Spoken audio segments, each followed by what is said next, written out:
नमस्कार, बहुत स्वागत है आपका टीवी 9 भारतवर्ष पे। मैं हूं आपके साथ विपिन चौबे। अब भारत की बड़ी खबरें और वायरल तस्वीरें सच की कसौटी पर परखी जाएंगी। वायरल से लेकर वेरीफाइड तक हर खबर का हिसाब न्यूज काउंटर पर होगा और न्यूज काउंटर की करने जा रहे हैं हम शुरुआत। न्यूज काउंटर की शुरुआत होने जा रही उस खबर, उस ऐसी तस्वीर से जो आपने इससे पहले कभी नहीं देखी होगी। दुश्मनी तो आपने बहुत देखी होगी, लेकिन बुलडोजर वाला तांडव आपने नहीं देखा होगा। आजाद भारत के इतिहास में पहली बार किसी ने अपने दुश्मन को सबक सिखाने के लिए जेसीबी, जी हां, सही सुन रहे हैं आप, वही जेसीबी जिसे बुलडोजर भी कहा जाता है, उसका इस्तेमाल किया गया है। जोधपुर के नागौर हाईवे पर एक होटल उस वक्त जंग का मैदान बन गया जब दबंगों ने आपसी रंजिश में जेसीबी को ही अपना हथियार बना लिया। वीडियो में देखा जा सकता है कि जेसीबी की एंट्री रोहित शेट्टी की किसी एक्शन फिल्म की तरह हुई है। जेसीबी का पंजा चला और काले रंग की स्कॉर्पियो कार खिलौने की तरह टूटती नजर आई। इसके बाद तो बुलडोजर वाले पीले पंजे ने स्कॉर्पियो कार पर एक के बाद एक कई वार किए। स्कॉर्पियो कार को जेसीबी के पंजे से इस तरह उठाकर पटका जैसे वो कोई खिलौना हो। जेसीबी से हमला करके स्कॉर्पियो कार को पूरी उसकी सूरत ही बिगाड़ कर रख दी। अच्छी भली कार चंद मिनटों में बेकार हो गई। तो 3 फरवरी की रात हुए इस हमले को जिसने भी देखा उसकी रूह कांप गई। जेसीबी ड्राइवर की सनक यही नहीं रुकी। पहले तो स्कॉर्पियो कार को कबाड़े में तब्दील कर दिया गया और फिर होटल के बाहर बने गेस्ट रूम को भी मिट्टी में मिला दिया गया। होटल का फ्रंट तोड़ दिया गया। जेसीबी से होटल के आगे लगे टीन शेड और चाय की दुकान को भी जमींदोज कर दिया गया। और इस दौरान होटल के रिसेप्शन पर दिख रहा शख्स अपनी जान बचाकर भागता नजर आया। अभी तक आपने ये तस्वीरें टेलीविजन स्क्रीन पर देखी, लेकिन इस तस्वीर को बिग वॉल पर दिखाना बहुत जरूरी है। अब आपको इन्हीं तस्वीरों के साथ हम बिग वॉल पर चलते हैं और दिखाते हैं कैसे पीले पंजे वाले जेसीबी यानी बुलडोजर ने तांडव मचाया है। अब आप जोधपुर के भवाद फाटा के पास धरती माता रेस्टोरेंट पर हुए बुलडोजर वाले हमले का दूसरा वीडियो देखिए और उसके बाद हम आपको दिखाने की कोशिश करते हैं क्या कुछ हुआ है, किस तरह का तांडव हुआ है, वो जरा देखिए। यहां पर ये जेसीबी जो 2 लोगों के बीच दुश्मनी थी, उसमें जेसीबी का इस्तेमाल किया गया। जेसीबी लेकर उसके होटल और रेस्टोरेंट पे पहुंच गए। सबसे पहले इस जेसीबी के सामने वो स्कॉर्पियो कार आई जो उसके दुश्मन की थी। कैसे? स्कॉर्पियो कार से पर पहले हमला किया गया। उसके बाद वीडियो में साफ दिख रहा है कि दबंग जेसीबी सवार का गुस्सा 7वें आसमान पर है। कई बार स्कॉर्पियो कार को पलट रहा है, जेसीबी को बार बार पीछे करता है और हमले के लिए आगे बढ़ाता है, और जब तक स्कॉर्पियो को पूरी तरह से नेस्तनाबूद नहीं कर देता। और जेसीबी वाले दबंग का गुस्सा होटल के बाहर खड़ी गाड़ियों पर भी निकला। सिर्फ स्कॉर्पियो नहीं बल्कि होटल के बाहर खड़े इस डंपर को देखिए। इस डंपर का अगला हिस्सा जेसीबी ने तोड़ दिया है। जिस वक्त यह हमला किया गया उस वक्त पूरे इलाके में दहशत फैल गई और लोग अपनी जान को बचाने के लिए इधर उधर भागते नजर आए। हाईवे पर सरेआम हुई इस जेसीबी वाली गुंडागर्दी ने पूरे राजस्थान सरकार की कानून व्यवस्था पर ही सवाल खड़े कर दिए हैं।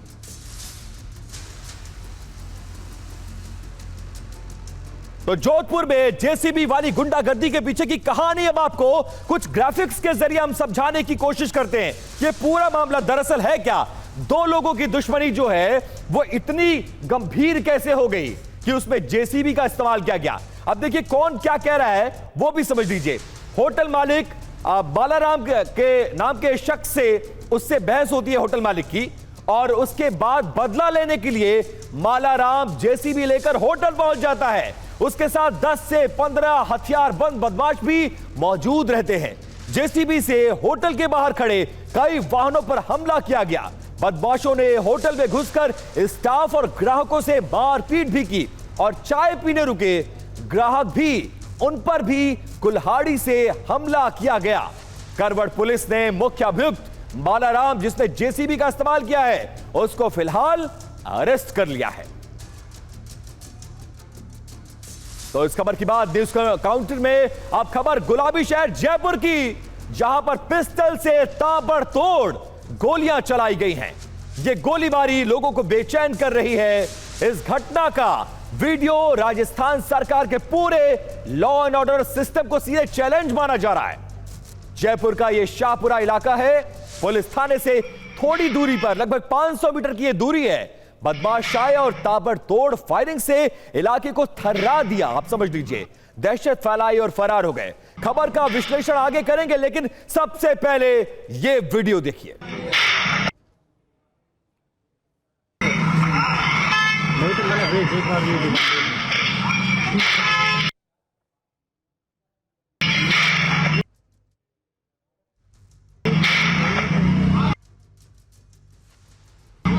तस्वीरें आपके सामने, एक बदमाश कैसे दिन के उजाले में बेखौफ अंदाज में पहले वहां पर आता है और उसके बाद हाथ में पिस्टल, चेहरा ढका हुआ, और एक एक करके फायरिंग कर रहा है। पहली फायरिंग, दूसरी फायरिंग। तस्वीरें बहुत ज्यादा खतरनाक और खौफनाक है। शाहपुरा में ब्रदर्स ट्रेवल्स की दुकान है। अचानक एक गाड़ी से 4 बदमाश पहुंचते हैं। एक बदमाश गाड़ी से उतरता है, एक के बाद एक 7 राउंड फायर करता है। जब पिस्टल में गोलियां खत्म हो जाती हैं, तब जाकर फायरिंग रुकती है। और यह सब कुछ हो रहा था पुलिस थाने से मात्र 500 मीटर दूर। बदमाश आए, फायरिंग की और आराम से बिना किसी खौफ के मौके से भाग निकले। अफरा तफरी का माहौल बन गया। पिस्टल से चलती गोलियों से दहशत में आए लोग जान बचाकर इधर उधर भागते नजर आए। तस्वीरों को अब समझने की हम कोशिश करते हैं। बदमाश गाड़ी से उतरता है, पहला फायर करता है, आगे बढ़ता है, कैमरे की रेंज में आता है और फिर दोबारा फायरिंग करता है। दूसरा फायर, तीसरा फायर, इस तरह से एक एक करके 7 बार पिस्टल से वो फायरिंग करता है। और रुकता कब है? जब उसकी गोलियां खत्म हो जाती हैं और उसके बाद मौके से फरार हो जाता है। फायरिंग की जानकारी जब पुलिस अधिकारियों को हुई तो वो मौके पर पहुंचे, जांच शुरू हुई। लेकिन दिन दहाड़े खुलेआम फायरिंग ने राजस्थान की कानून व्यवस्था पर गंभीर सवाल खड़े कर दिए हैं।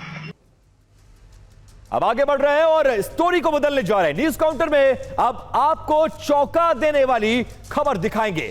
अगर आप भी अपने बच्चे का बर्थडे खारिया होटल में मनाते हैं, बहुत खुशी खुशी से गुब्बारों से सजावट करवाते हैं और अपने बच्चे के हाथ में मुस्कुराते हुए गुब्बारा पकड़ाते हैं, तो ऐसा करना बंद कर दीजिए। क्योंकि जिस गैस के बलून को आप मामूली सा गुब्बारा समझकर अपने बेटे को खुशी खुशी दे रहे हैं, वो दरअसल गुब्बारा नहीं बल्कि एक चलता फिरता बम है। उज्जैन से लेकर मुंबई तक 3 दिनों के अंदर बलून ब्लास्ट की यह दूसरी घटना है। एमपी के उज्जैन में नेताजी का मंच सजा था। आप देखिए तस्वीरें आपके सामने। भारतीय जनता युवा मोर्चा के प्रदेश अध्यक्ष बनने के बाद श्याम टेलर पहली बार उज्जैन पहुंचे। प्रदेश अध्यक्ष श्याम टेलर को बड़ा हार पहनाया गया, फूलों की बारिश की गई, प्रदेश अध्यक्ष के हाथ में गदा भी थमा दी गई। एक समर्थक के हाथ में हाइड्रोजन गैस वाले छोटे और बड़े साइज के गुब्बारों का गुच्छा था। समर्थक चाहता था कि प्रदेश अध्यक्ष श्याम टेलर गुब्बारे को लेकर अपने हाथ से हवा में छोड़े। गुब्बारे का गुच्छा श्याम टेलर को दिए जाने से कुछ सेकंड पहले उसमें ब्लास्ट हो गया और ब्लास्ट इतना तेज था कि पूरे मंच पर अफरा तफरी मच गई। मंच पर खड़े कुछ समर्थक नीचे गिर गए। खुद प्रदेश अध्यक्ष श्याम टेलर मंच पर गिर पड़े, जिन्हें तत्काल उठाया गया। गुब्बारा के फटने की और इस ब्लास्ट की घटना में मौके पर मौजूद कई लोग झुलस गए।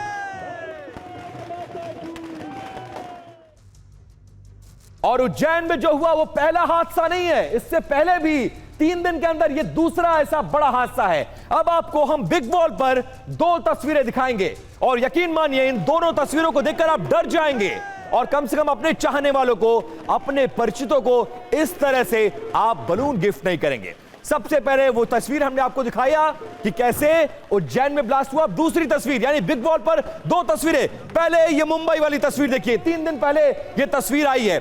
महिला लिफ्ट में सवार होती है, उसके पीछे गुब्बारा लेकर कुछ लोग आते हैं और कैसा ब्लास्ट होता है।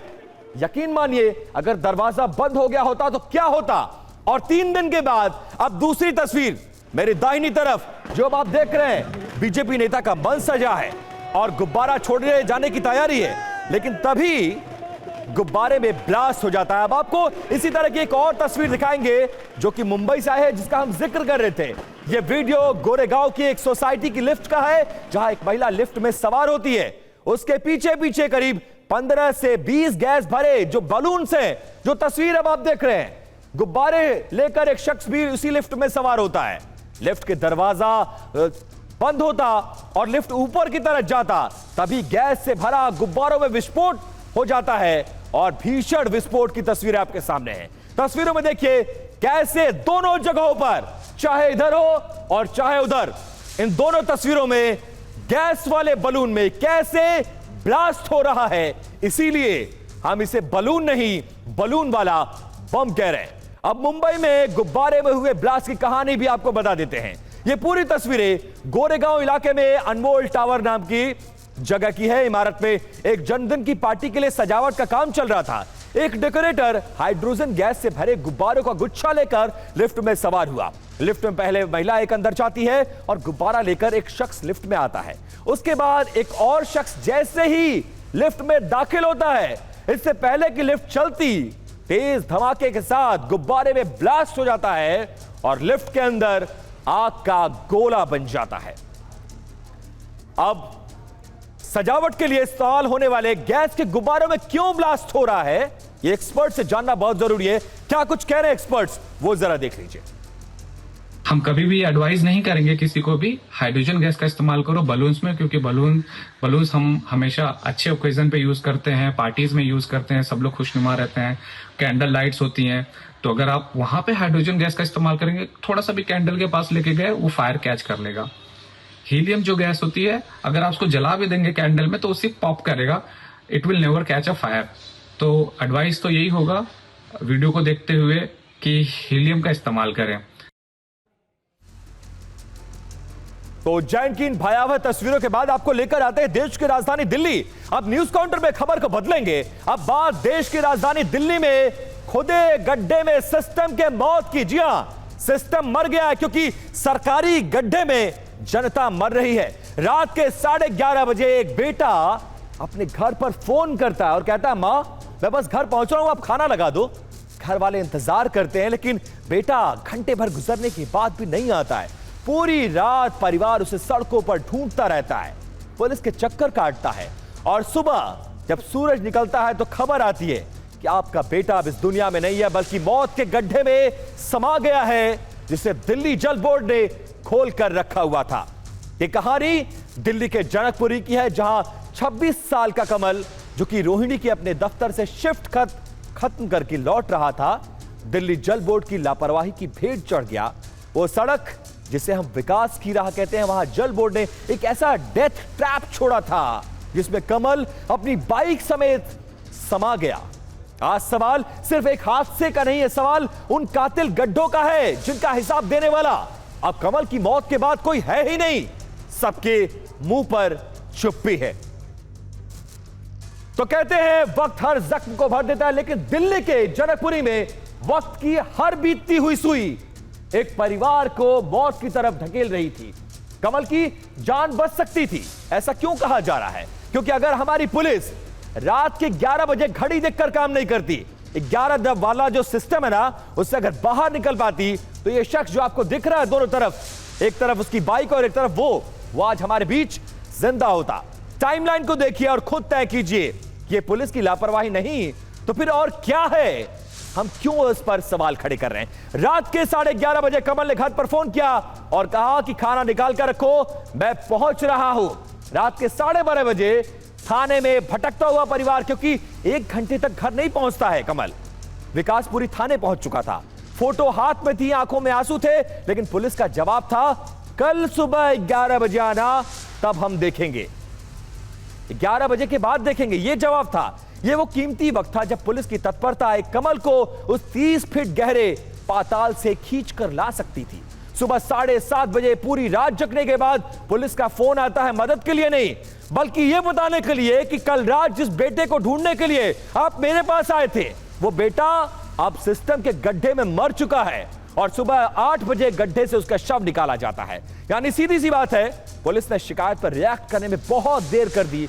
अगर रात के सन्नाटे में पुलिस टावर लोकेशन के साथ उस 200 मीटर के दायरे को खंगालती तो आज कमल हमारे बीच जिंदा होता। साफ तौर पर सवाल खड़े हो रहे हैं कि लापरवाही नहीं तो फिर और आखिर है तो है क्या?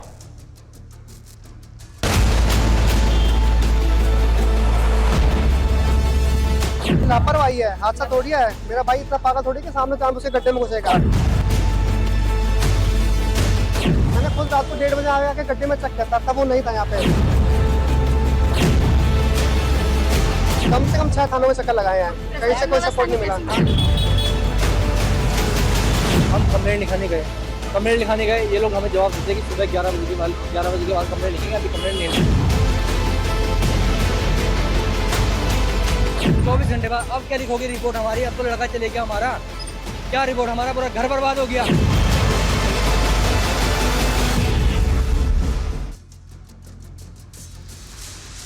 आपने सुना, ये एक भाई की सिस्कियां नहीं है, ये दिल्ली के खोखले सिस्टम पर ये तमाचा है। कमल के भाई और इसके दोस्त चीख चीख कर कह रहे हैं कि हादसा नहीं बल्कि ये हत्या है। लेकिन शर्मनाक बात देखिए, जब एक परिवार अपने बेटे को ढूंढने के लिए थानों के चक्कर काट रहा था तो हमारी पुलिस वर्किंग आवर्स का इंतजार कर रही थी। क्या पुलिस घड़ी देखकर काम करती है क्या? जवाब मिलता है कि शिकायत सुबह 11 बजे के बाद लिखेंगे, रात भर तुम ढूंढो।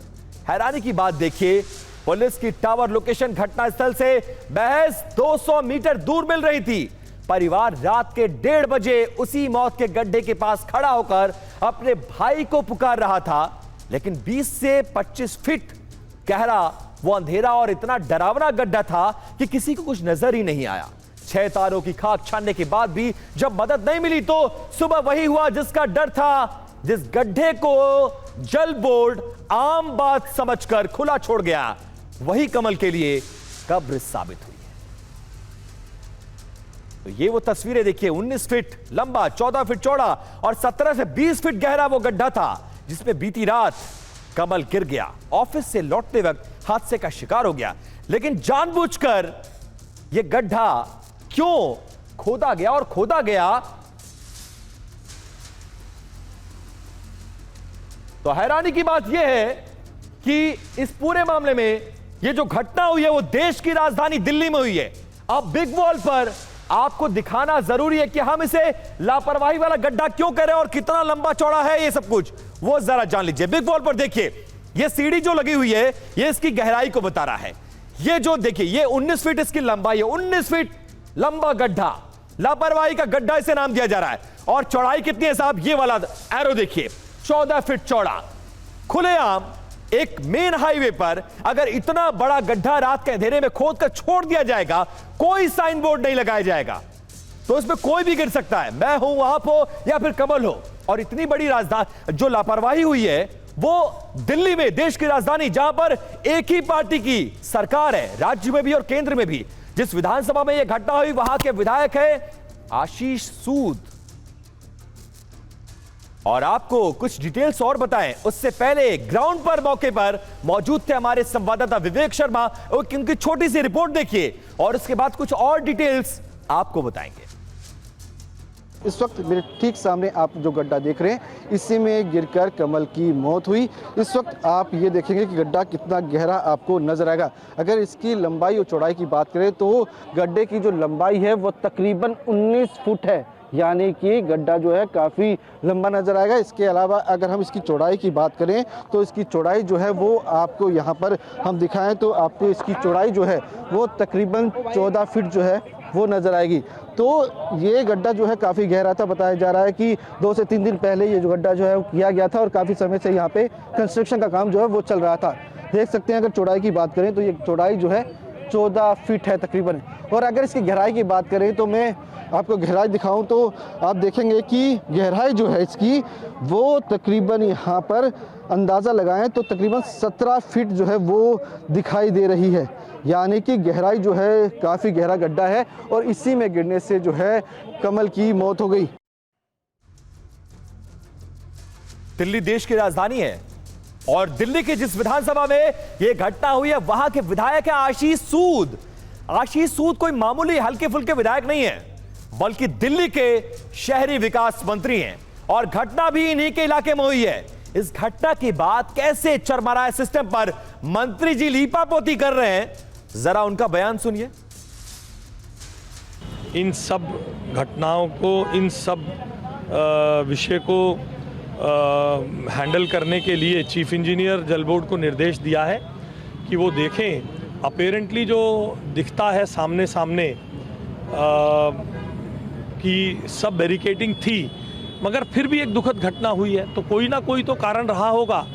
उसके लिए पुलिस को सारे सीसीटीवी की जांच करने के लिए, जल बोर्ड को बैरिकेडिंग का ऑडिट करने के लिए पूरा निर्देश दिया गया। जांच हो रही है, अगर कोई भी जल बोर्ड का अधिकारी या ठेकेदार इसके लिए दोषी होगा, उनको दंडित किया जाएगा, उनके खिलाफ कड़ी कार्रवाई की। नोएडा से दिल्ली तक ऐसे गड्ढे और ऐसी लापरवाही और ऐसे हादसों के बाद सिर्फ जांच का भरोसा, ऐसे में सवाल बहुत ज्यादा बने हुए हैं। सवाल यह है कि क्यों नोएडा के हादसे से सबक नहीं लिया गया, जो महज 15 दिन पहले घटना घटी थी। घटना वाली जगह चेतावनी वाले संकेत क्यों नहीं लगाए गए हैं, सवाल क्यों ना खड़े किए जाएं। गड्ढा खुला छोड़ने का ऑर्डर किस पढ़े लिखे इंजीनियर ने दिया था?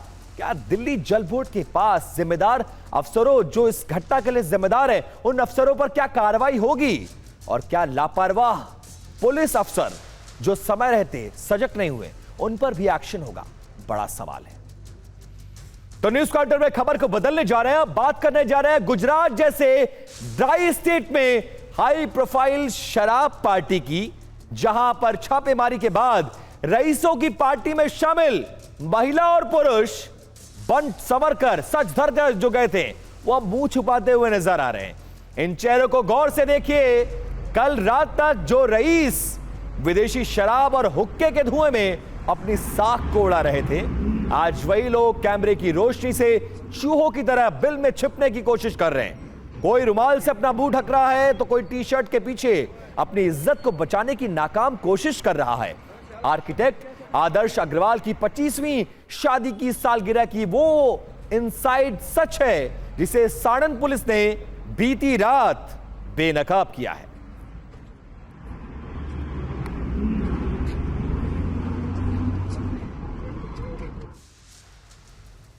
और इस शराब पार्टी की खास बात जानते हैं क्या है? इसमें से पुरुष नहीं बल्कि 38 महिलाएं भी इस अवैध जश्न और पार्टी का हिस्सा थी। पार्टी निर्वाड़ ग्रीन्स नाम की सोसाइटी के विला नंबर 200 में हो रही थी, जहां पर हर टेबल पर केक के साथ शराब की बोतलें, गिलास और हुक्के वाला जहर परोसा गया था। नियम कायदे इन रईसों के लिए शायद कोई मायने नहीं रखते। हालांकि पुलिस ने कानूनी प्रक्रिया के तहत महिलाओं को रात में नोटिस देकर तो घर भेज दिया है, लेकिन इस फेम पार्टी ने अहमदाबाद की हाई सोसाइटी के दोहरे चरित्र को भी उजागर कर दिया है। अब आपको दिखाने जा रहे हैं कि इस हाई प्रोफाइल पार्टी में कैसे करोड़ों की गाड़ियों का मेला लगा हुआ था। ये देखिए, ये कोई शोरूम नहीं है बल्कि साड़न पुलिस का स्टेशन है। अहाता है वो 22 लग्जरी गाड़ियां हैं, 74 महंगे स्मार्टफोन, कुल 2 करोड़ 91 लाख का माल पुलिस ने इन रईसों के कब्जे से जब्त किया है। मुंबई से आए आदर्श अग्रवाल के जीजा अमित केजरीवाल ने यह महफिल सजाई थी, लेकिन साड़न पुलिस की एक रेड ने रईसों के इस निर्माण को जेल की सलाखों के करीब लाकर खड़ा कर दिया था।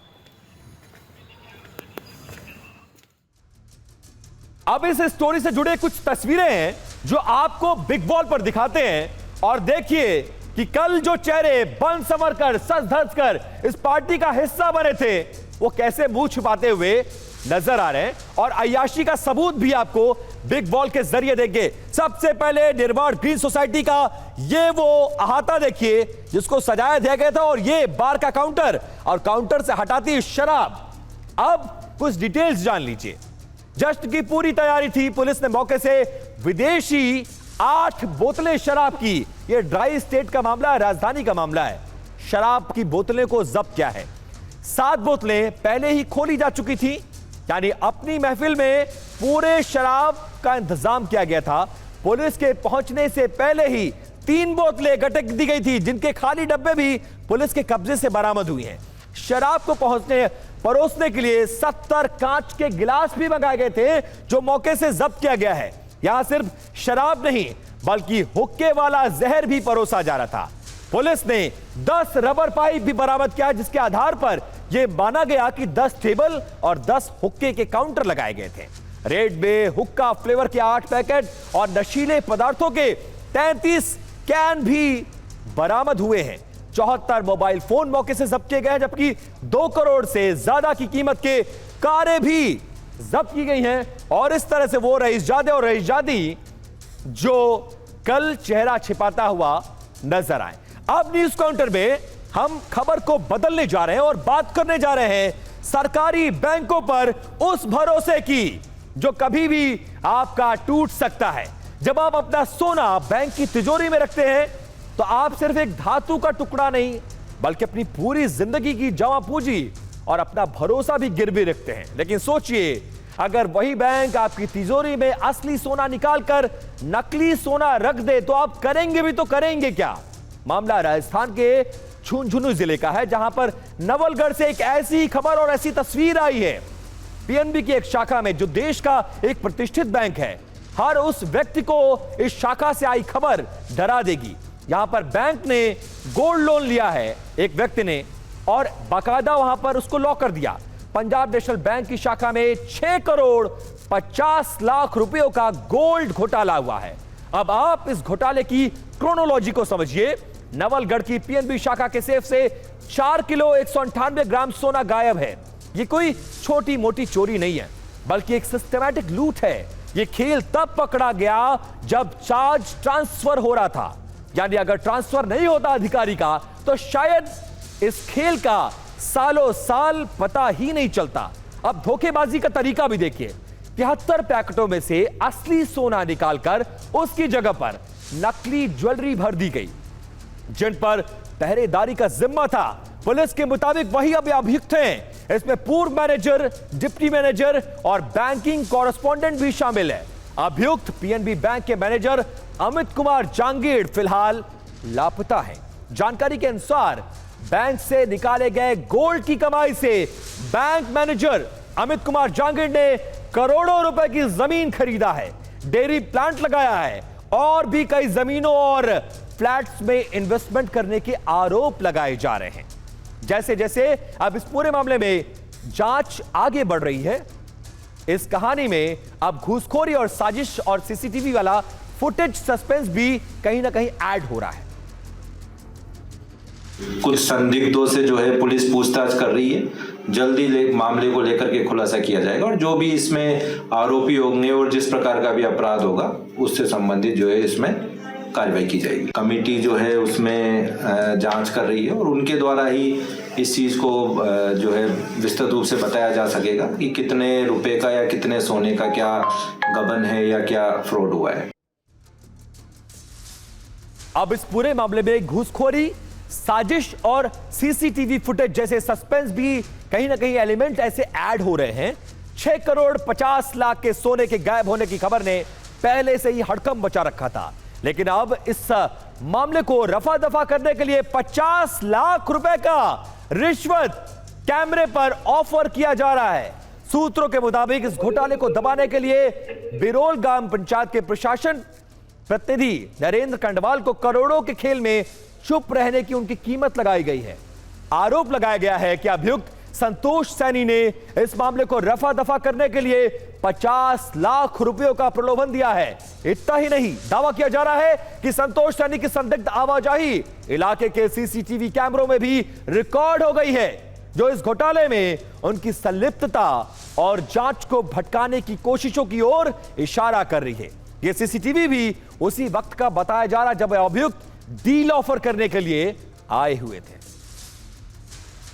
वो ये संतोष है, ये मेरे पास गाड़ी लेके जाता, 2-3 आदमी उनके साथ में हो जाते हैं, उनको मैं नहीं जानता। क्या मैनेजर भी था? मैनेजर नहीं था, वो जाता था मैनेजर, वो मैनेजर, ये बैंक का मैनेजर समझता अपने आप को कि आप जाके फटल करो। मेरे को जाके बोलता है कि आप 50-60 लाख ले लो, इस मामले को साइलेंट कर दो। वो मेरी कीमत लगा रहा है, गरीबों के साथ में अन्याय हुआ है। मेरे हिसाब से 60-70 करोड़ रुपये जाएगा। मतलब एक महिला के साथ में 1-1 करोड़ रुपये के साथ ठगी हुई है। मतलब जनता अपना बैंक में सुरक्षित रखती है गहना मतलब पैसे, वही सुरक्षित नहीं, जनता जाएगी किसके पास? इस मामले से जुड़ी अब एक और अहम जानकारी आ रही है कि इस घोटाले के तीनों अभियुक्त पुलिस की कस्टडी में आ चुके हैं। बैंक मैनेजर अमित जांगीड़, उप शाखा प्रबंधक अनंत प्रकाश और वीसी संचालक संतोष सैनी पकड़े गए हैं। फिलहाल तीनों से पुलिस पूछताछ कर रही है ताकि इस स्कैम की गहराई और इसमें शामिल अन्य लोगों का पता लगाया जा सके। बैंकिंग जगत में इस गिरफ्तारी के बाद हड़कंप मचा हुआ है।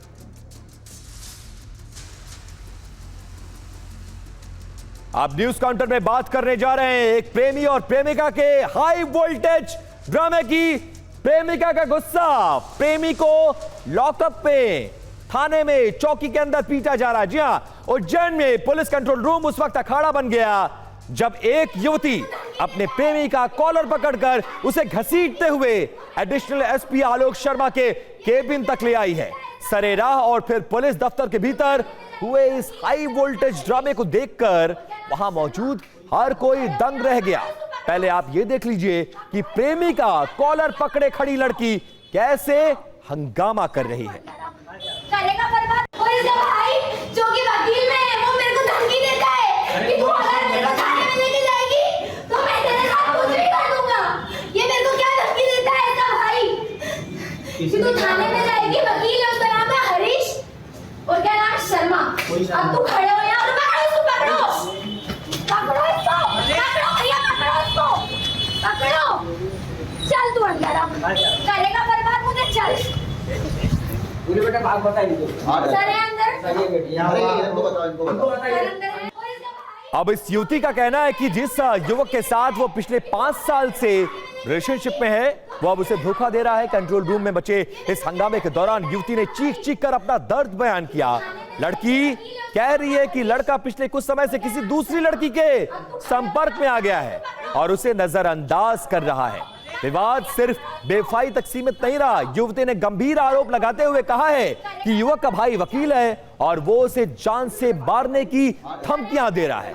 युवती ने पुलिस से गुहार लगाई है और न्याय की मांग की है और साथ ही अपनी जान को खतरा बताया। विवाद ये बना था कि हम दोनों का लड़ाई झगड़ा बहुत हो रहा था। ये रोड पे मारपीट कर रही थी, गालियां दे रही थी, इसलिए मैं इससे थोड़ा दूर जा रहा था और ये मेरे से शादी करना चाह रही थी। बस मैंने इसको समझा रहा था कि देखो मेरी बात सुनो, मैं तुमसे शादी करने के लिए तैयार हूँ, पर तुम रोड पे गाली गलौज मत करो, मारपीट मत करो। मैं एक लड़के के साथ 5 साल से रिलेशन में होती हूँ। वो मुझसे यही बोलता है शुरू से कि वो मुझसे शादी करेगा। मेरे घर आता है, मेरी मम्मी से मिलता है, पूरी फैमिली वालों से मिलता है, मुझसे रिलेशन बनाता है, सब कुछ अच्छा चल रहा होता है। 2 साल तीसरे साल वो मुझे धोखा देने की कोशिश करता है, किसी और लड़की से बात करता है। तो घड़ी आपसे विदा लेने की तरफ इशारा कर रही है, इसीलिए कहना होगा कि न्यूज काउंटर में आज सिर्फ इतना ही। कल फिर इसी वक्त होगा हमारा दिन भर की खबरों से एनकाउंटर। तब तक देखते रहिए न्यूज काउंटर। धन्यवाद, नमस्कार।